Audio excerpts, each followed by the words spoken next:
Hello and welcome to Word with a Twist Tarot. Today we're going to do a deck walkthrough of the Biblical Tarot, and I found this deck actually on Etsy. I thought it was interesting. I said, you know what, I'm going to pick this one up. Now I already opened the box. I haven't shuffled the cards or used the cards. I just took the plastic off, but it came in a nice box. It was cardboard, protected extremely well, which I'm glad to see. And the box is a magnet. I think it's a magnetic box. See, kind of like just it's a really nice box that comes in. I don't remember what I paid for it. I have to look on the Etsy site, but I'll drop the description below. So I'll drop the link in the description below so you can check it out for yourselves. And I have not checked out the QR code for extra guides, spread promotions, and more. So I have no idea what's there. Got the deck open and want to share it with all you here. So when I open the deck up, box up, has a nice little thing here that says whether seeking guidance, wisdom, or a deeper connection to your spiritual roots, your journey begins here with the Biblical Tarot. And then this, oops, I don't want to spoil the cards yet. Close it up real fast. Has a little guidebook, study guide, I guess they call it, condensed version. So maybe you go online to get the thicker version. But in this guidebook, they go through all the cards through the majors, and then the minors. And in here, they call the cards what? They call it the candles, the chalices, cups, the feathers, swords, and then the grains, I'm assuming pentacles. I'll have to look up in here to find out, but they have a couple of simple spreads you can do. You don't think about doing too, let me know. So, you know how I've been sharing decks quite a while now, but what I haven't been doing is after I share the deck, have a follow-up video where I'm gonna do the spread that I see in the booklet. Would you like that idea? If you do, give it a like, let me know, or drop a comment. Say, yeah, I like that idea. Actually, give me a comment, say I like the idea. So I'll go ahead and start adding a follow-up video of doing an actual spread that I find in the booklets of the deck to kind of see how it goes together. And the meanings are pretty standard. Leap of faith for the fool. They call it the soul. I like that. The soul. The soul is a fool, right? The magician, you have upright, reverse meaning self doubt, reverse, misuse of power. Upright is mastery and control, etc. Let's see what's we got in here. What are the candles? Does it tell you? Hold on. Here we go. So the candles, well, yes, fire. So it's the wands, element wands, fire. So the candles are about ambition, growth, ideas, energy, motivation. The chalices are your water slash your cups, the emotions, relationships, creativity, and intuition. And then the feathers are the air, sword, which is intellect, thought, power, conflict, and action. And then the grains are the earth, which are your pentacles, material aspects, career, money, physical world, and so forth.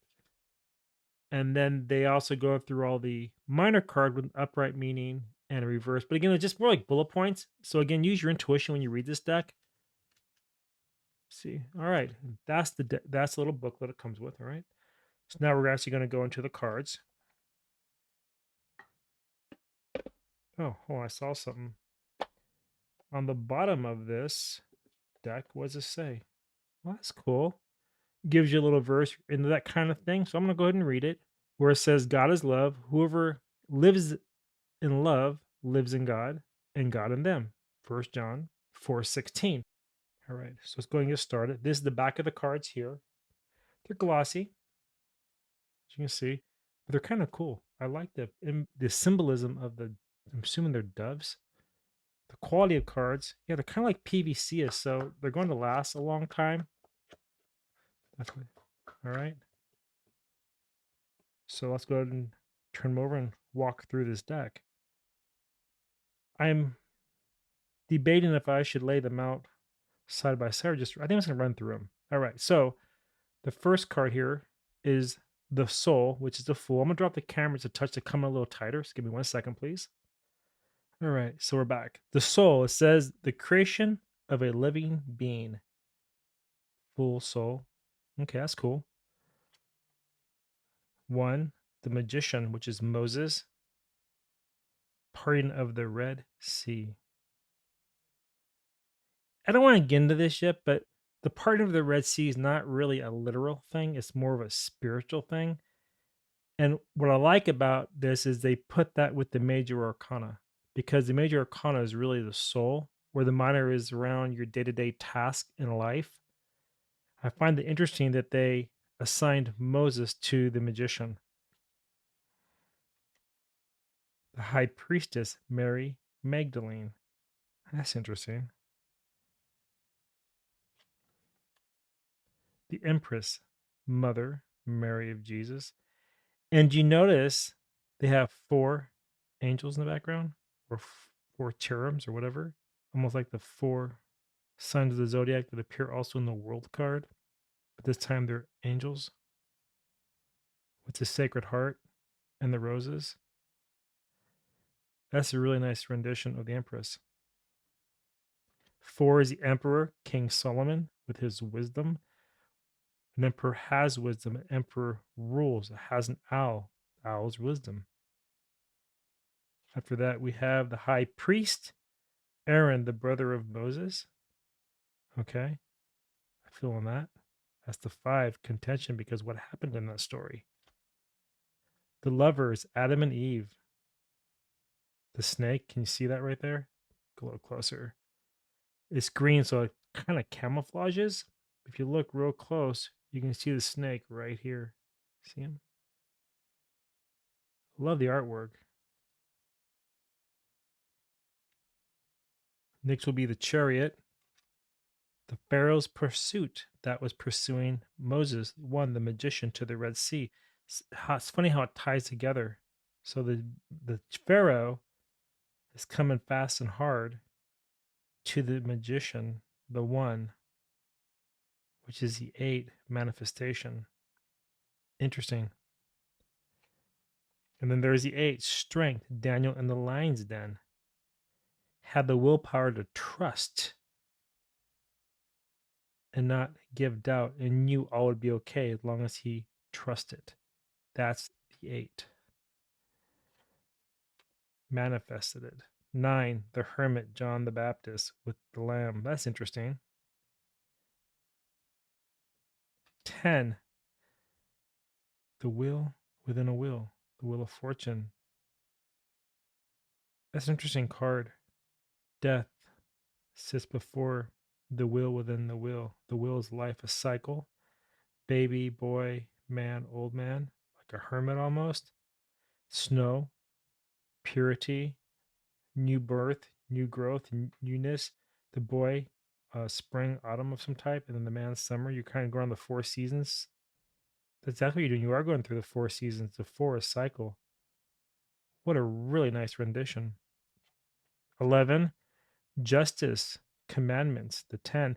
You know what's funny? This is where I get frustrated. There's nothing, that's the 11, by the way. So it's the decisions you make, that's the two. But and 11 is a master number as well. Anyway, there's nothing really called the 10 commandments. It's really called the 10 principles of life because by these 10 principles, not commands, you live your life. And if you follow these principles, they will help you elevate to higher elevations. Now, why would I say, like, people are saying, how dare you say that? Well, because what's wrong with the principle of not stealing from other people? What's wrong with the principle of not coveting what other people's have? See, I'm going with this. So I think the issue people have with the word 10 commandments is because you're telling me what to do. It's not saying that because in the Hebrew, when you really study it, it doesn't say commands. It's really around the principles. These are the 10 principles of life. And what's interesting, and maybe I'll teach it one day here, but the first five are earthly. The second five are heavenly, and they actually intertwine and they map together. So it's like 1 and 6, 2 and 7, and so forth, and they really go together. So when you see, like, for example, the Aleph, what's the Aleph? Well, the letter is a Vav and two Yods, right? The Yod here and the Yod here kind of makes the Aleph symbol. And what that means is you have a division between the upper world and the lower world. And so those 10 principles of life show you the connection, because all 10 are the connection to the upper world and the lower world, the spiritual to the material plane. And that's why I have a problem with a lot of modern day preachers is because they like to twist things in order to control you because they want to make you think that you need religion per se. And you don't. You can go to God directly however you see fit. And again, as I said it before, some people call God the universe, the creator, the divine, Yahweh, Allah, whatever, whoever you call God is God. But we all have our own path to that, and so it's not really through religion because it's really more of a deep spiritual connection. I know I'm kind of getting a little sidetracked here, but this deck is kind of making me think, and kind of wanted to share these things with you. The next card is 12, which is the Hangman, and that would be Peter. See, that's the crazy thing too. Peter's crucifixion. So the upside down cross is not this satanic symbol. Even that gets on my nerves too, because Hasatan is not. There's many ways of looking at this, but let me explain it pretty quickly. So in the Old Testament, people are saying there is a devil and so forth, and in the New Testament, it's like he was cast out of heaven because he disobeyed God. That's an impossibility, and the reason being is because an angel doesn't have free will; humans do. So Hasatan only did what God ordered the deity to do, right? So he had to abide by God's will, not his own will. And that's where the confusion comes. So when you even think about the word hell in the original scriptures, again, the Catholic Church calls it old to discredit it. It's not old, it's the text, it's the five books of Moses, the Torah, whatever you want to call it, it's the ancient text. You are cast into the outer, which is not hell. There's no hell. Hell is a concept of the Catholic Church, which is brought into the New Testament. So again, it's they like to twist things and really throw people off. And why I was going there is because the upside down cross isn't this Lucifer symbol. It's really about the crucifixion of Peter. That's what it represents. It's not demonic. So again, this is the 13, the 1 and the 2, which is a 3, and it's through that the communication that he had with the world, he had to sit back and look at things differently, which got him crucified. But in Torah, I was tarot Torah. In tarot, I would say that it really is a way to elevate to next level because with death comes a new birth, a rebirth of some type. So that's how I'm seeing this card. But again, if you do want me to kind of go into these things where a little more the esoteric way of looking at things or the Kabbalah way or the Hebrew way or even the Christian way, let me know because I will explain to you in a way that you probably haven't heard before because a lot of the modern preachers say do twist things and unfortunately a lot of people turn away from finding the truth within themselves, the truth of God, of the universe, or whatever it is you want to call that. All right. 13, next card. Death, the horseman, the fourth horseman, death. And what does the fourth horseman do? Transforms the world. And you have a 13, which is a 4. It brings back a new foundation of stability to a world that has fallen into complete and deep chaos. Love that card. 14, temperance is balance, Mary and Martha. 15 is the devil, temptation, Satan tempting humans to sin. Again, oh, drives me crazy. Think about this. When you're tempted to do something, what do? You seek out for guidance to the universe or to God or to a higher power or to whatever. So, really, is the devil doing something bad or doing something to draw you closer to that higher power of goodness? And you start looking at things like that, you realize that in actuality, the devil is you. It's your ego. And it's your ego that puts you in bondage and chains. But the chains are always loose because all you have to do is walk away from it and the chains fall off. So, really, when you think about it in those terms on the spiritual plane, what is that? What is the 15? Well, the 15 reversed is to walk away, which brings you back to lovers, which is the 6, right? Which is harmony. Okay. So you're no longer tied to your addictions. So the 5 and the 1 is a 6, brings you back into harmony when you can break free of the addictions that you have within. So it's really your ego tempting you. Okay. 16, the Tower, Tower of Babel. That's a cool card. I can go into that too, but I'm not going to right now, but it's a very interesting card. Then we have 17, the Star of Bethlehem, the star, hope, peace, prosperity on earth. That's a cool one. Then we go into 18, the moon, Jacob's dream at Bethel. That's interesting. If you hear fireworks, I apologize. People are still blasting away many days after the 4th. So there you go. Anyway, back 18, the moon. 19, the sun, triumph, entry into Jerusalem. You notice something too. I want you to pay really close attention to all religious symbols. What do you see behind all the saints? What's behind their head is a golden halo. I'm not going to give you the answer right now, but I want you to think at yourself, why would they do that? Represents a deity, sun, which is energy, the sun, right? The resurrection, a new birth. You know what's funny? I just want to kind of break into this for a second. I'm doing another segue. You know, when it talks about in the scripture says, I and my father are one. And people say, well, see right there, Jesus is saying he's God. No, that's not what it says in the Greek. If you read the Greek, it says something totally different. And that's because in the English translation, they remove all the nuances where you guys can see what it is they're referring to.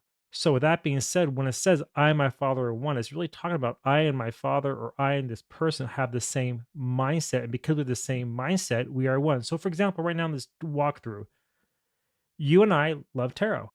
That's why you watch this walkthrough with me. You're looking at different decks. You watch your readings with me. You look at the cards I share with you because why? We're the same mindset. So therefore, in this way of looking at things, you and I are one. That's exactly what it means. Okay, that's 19. Now we go to 20, which is Judgment, the last judgment. Interesting card. And then lastly, we go to 21, the world, the New Jerusalem. I'm not going to go into this either. I don't want people to say this. I'm not watching this video, but no, trust me, I'm not. I'm not trying to get into religion. I'm not. I'm a very spiritual person. A long time ago, you could say that maybe I was many, many years ago. I started, not to give too much of the history, but basically, I translated Hebrew and Greek into English. So I want to know what the scriptures actually said because I went to private schools, studied religion, was going to become person of the cloth, for lack of better terms. And I remember saying that I want to know the truth. And when I started studying Hebrew, especially more so than Greek, it opened my eyes in a way that shook me to my core. And I realized then that God was bigger than what they say in these religious sects. You know, there was more of a universal connection to all of us, to this divine power. And again, some call it God, some call it universe, some call it, pick the name you choose, but that's where I'm going with this. And when I finally realized that, I'm like thinking to myself, my goodness, we have been lied to our whole lives. And unfortunately, it's caused so much hate and division. I personally no longer have any part of it, of religion, that is. Spirituality, absolutely. Religion, I'm not interested. Okay, so now we're going to go into the minors. Ooh, okay. Yeah, I'm debating if I should break them out. And I'm just going to run through them. So I'm going to go through these kind of quicker than the majors. So we have the Ace of Candles, Ace of Wands, the Burning Bush. Interesting. Two of Candles. Interesting. Three of Candles. They got a verse too on every card. I'm not sure if I like that or not because knowing the scriptures extremely well and actually picking out the nuances between every single version by hand, I can't trust English too much. And the NIV, I'm not too sure about that version at all. But with that being said, I still like the fact that for some people they added this. For me, I'm not sure if I like it. And maybe you do. The Four of Pentacles, sorry, the Four of Candles, Four of Wands. I'm gonna run through these, okay? So 5,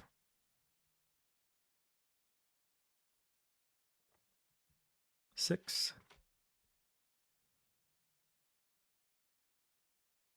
7. That's interesting. Goliath. 8, 9. So the 9 is about, see, that's the thing too. Satan tests Job. Man.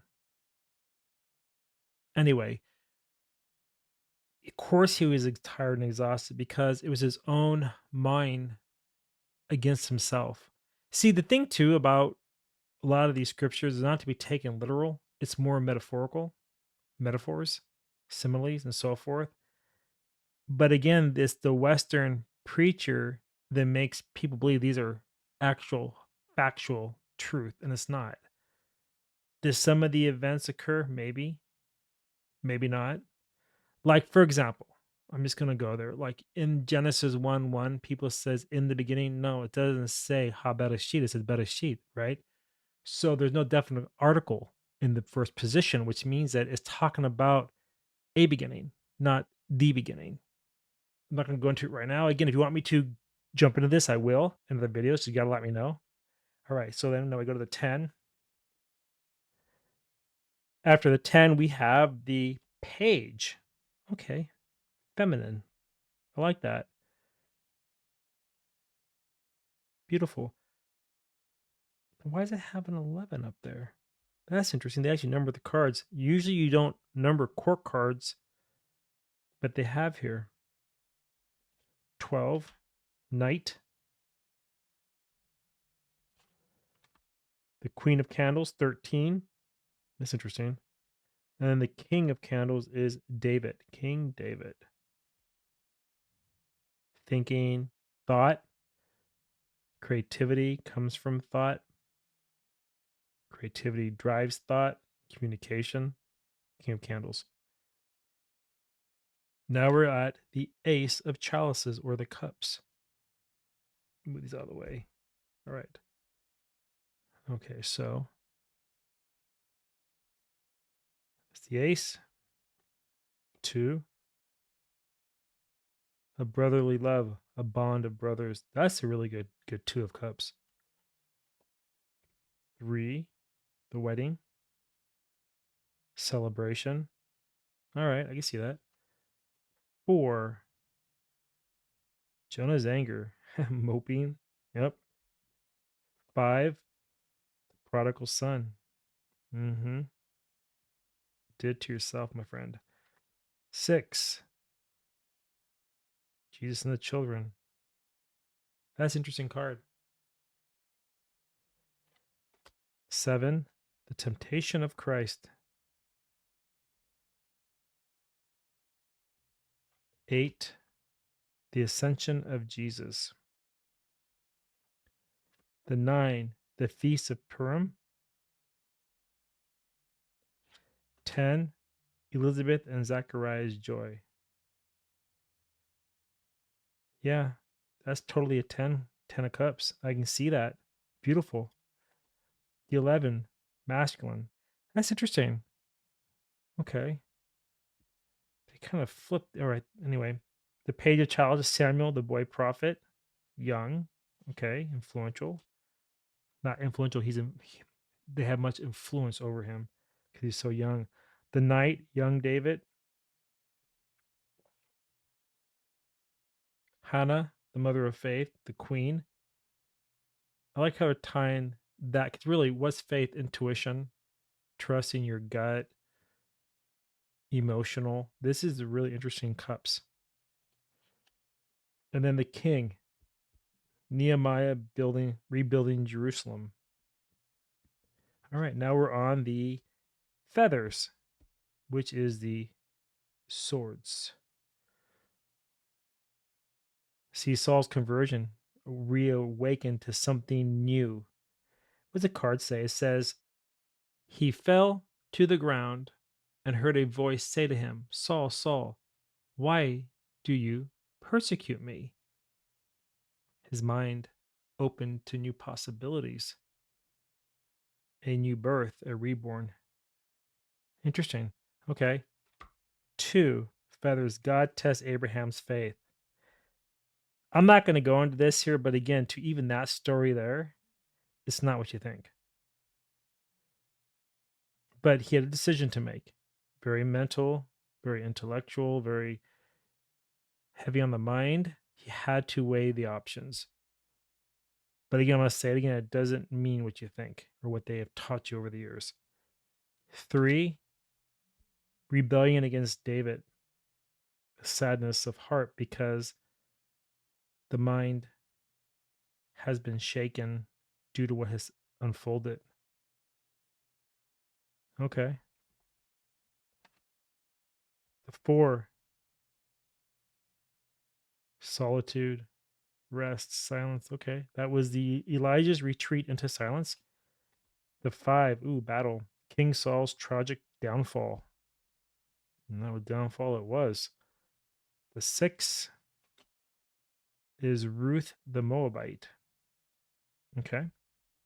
7, ooh, Jacob the deceiver when he deceived his father.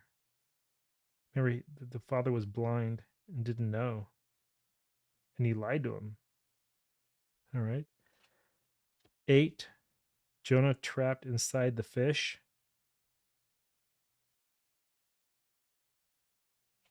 9, Peter denies Jesus. 9 divisible by 3, 3 times. Interesting. 10, Samson loses his strength. Hair was cut. Huh. Interesting. Okay, the page. Esther saves the Jews. And what's funny about that is I believe it's with Esther. Before her, they weren't called the Jews. They were the Israelites, I believe. And then that's the first time you start seeing the word Jews is around Esther. Did I pass one up? Didn't I? Yeah, I did. The knight, Paul the apostle. Yeah, speaking out with his intellect and his mind. That's a good one. The queen of feathers, Abigail the peacemaker. Okay. And then we have the king of feathers, the judgment of Saul. Ooh, interesting.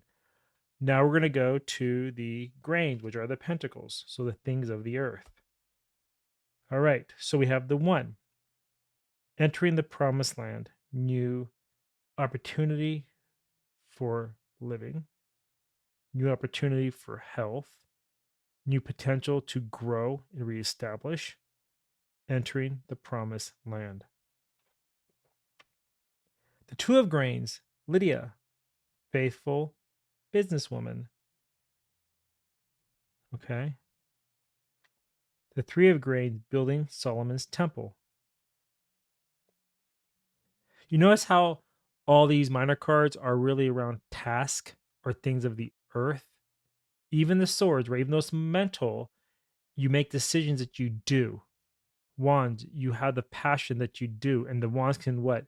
They can be great or they can be destructive. Red can burn hot or red can burn with love, right?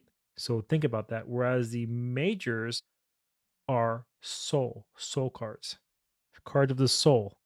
All right. 4, parable of the rich fool. Okay.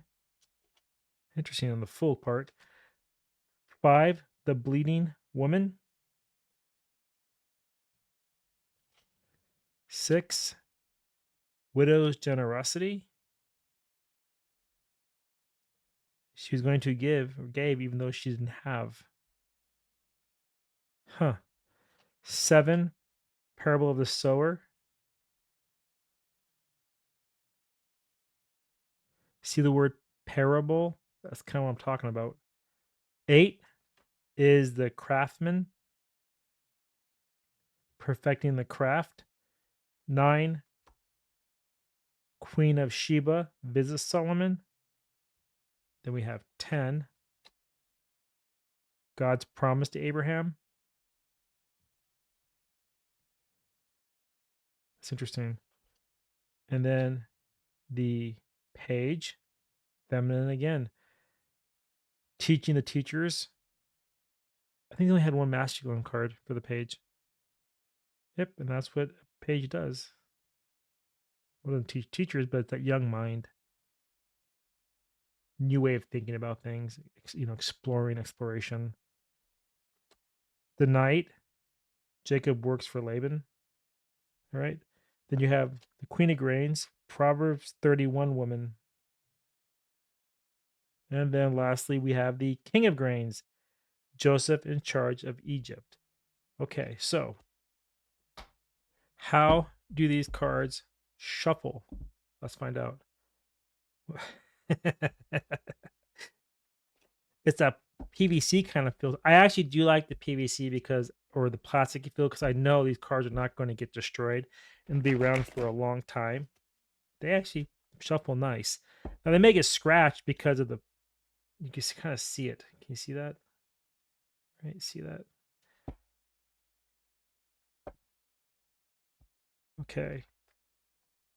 We're gonna pull one card, and we're gonna use the book to read it. And maybe I'll throw some interpretation in there as well. All right. Okay, and let's go again. Come on.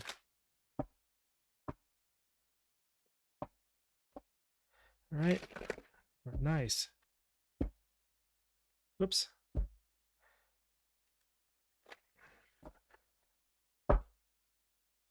And one more time. They shuffle actually really nice. Okay, so here we go. And what we got? We got strength. Well, I kind of already explained that card, didn't I? So really your message for today, if I was pulling one card for you, which I did, is really about inner strength, trusting in the fact that you can overcome any obstacle that gets put in your way. Now, what does this say in here? We'll go to the 8, and the 8 says what? Because it's upright, it's not reversed. Strength, inner strength and courage. Daniel the Lion's Den. Composure under pressure. That's a good one. Faith and spiritual fortitude. Oh, I like that. Control over fears and emotions. Yeah. And then moral integrity. Basically, take the high road. So even though other people are going to jump off the bridge, don't jump off with them because it only brings you demise. It reverses your strength, right? Anyway, with that being said, I want to thank everyone here for joining me today on Word with a Twist Tarot. If this is your first time here again, thank you for sitting with me through this through this review. And for all my amazing followers, thank you. And I hope everybody has a blessed and beautiful week. You know, one more thing. And again, I'm going to ask again, do you want me, after I review a deck or two, to go back and actually do a couple of the example spreads just to kind of see how it works with the deck according to the guidebook. So here I would probably do I'll go look at the link too, but from what I'm seeing, I'll just do a 3-card spread, past, present, and future with the guidebook to see how the cards work with the way they were intended. All right, then. So, again, I want to thank all of you for joining me. And until next time, take care and bye bye, everybody.